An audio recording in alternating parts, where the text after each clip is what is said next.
Hello, thanks for looking on my video. So we've got another police misconduct case today. So my name's John Ebrington. I'm a retired probation officer and I do videos all about criminal justice issues and other things too. So today's case involves an ex-PC called Andrew Edwards, who was formerly with the Wiltshire Police.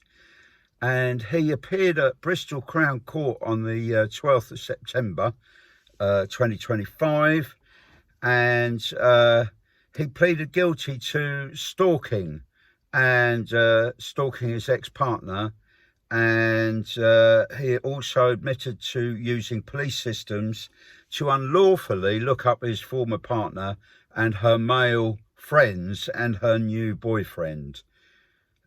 He did this 27 times.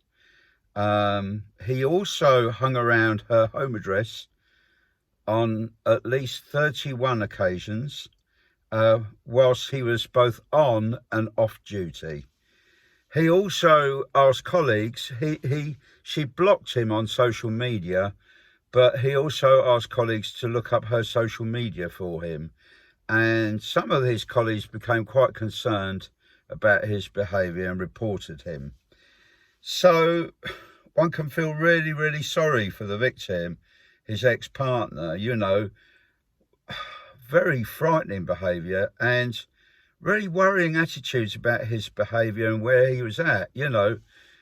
It sounds like he was quite obsessed and quite upset and quite possessive, you know, so very, very worrying behaviour.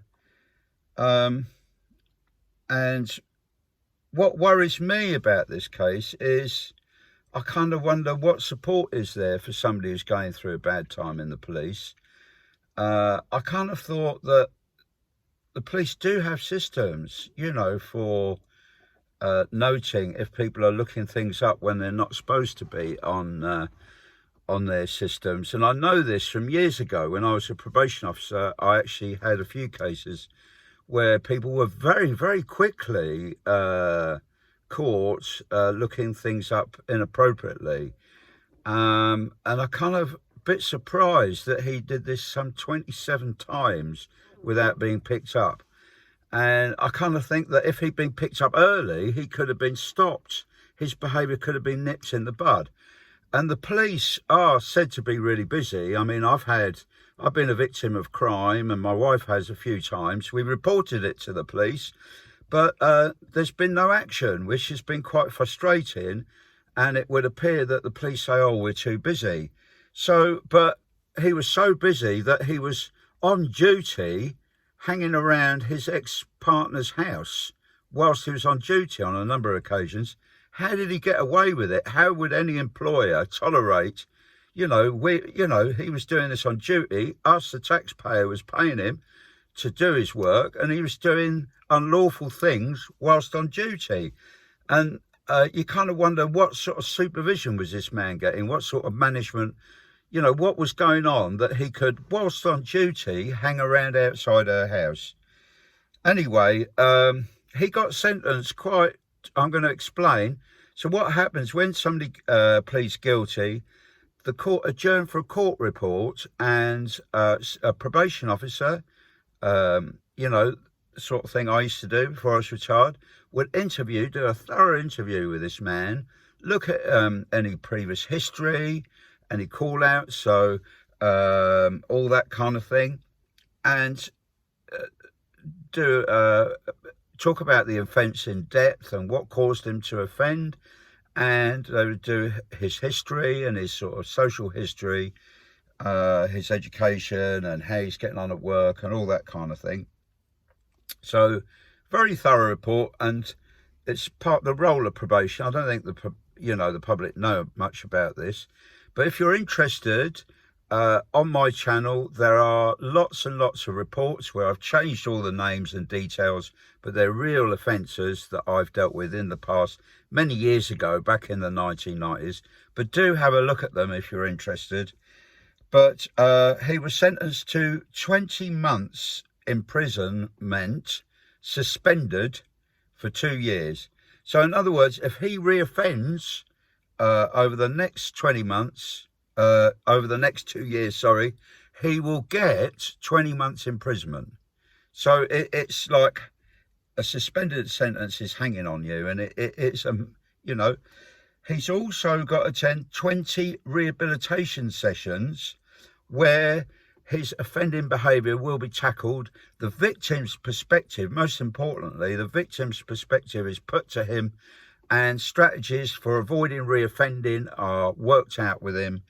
And he's also, and I was quite impressed by this, put on 3 months GPS tracking, monitoring, and they'll see where he's going at all times. It will be tracked by the monitoring services people. And obviously he won't be allowed to go near his ex-partner or any of her boyfriends, and he will be monitored to make sure that he doesn't. And he also has to do 100 hours of unpaid work, community service, which is unpaid work such as doing anything that's not for profit but for good of the local community.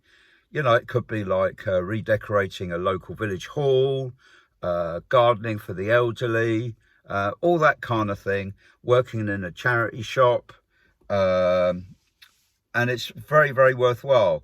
So most people think, oh, he should be sent to jail, but quick thought, how damaging it would be for him, and he probably would come out a worse person having been in jail for sure. So like I say, if you're interested in other court crimes and things like that, have a look at my probation cases on my YouTube channel. I've got all sorts of headings. I've written short stories. there's a few humorous ones. There's some historical cases.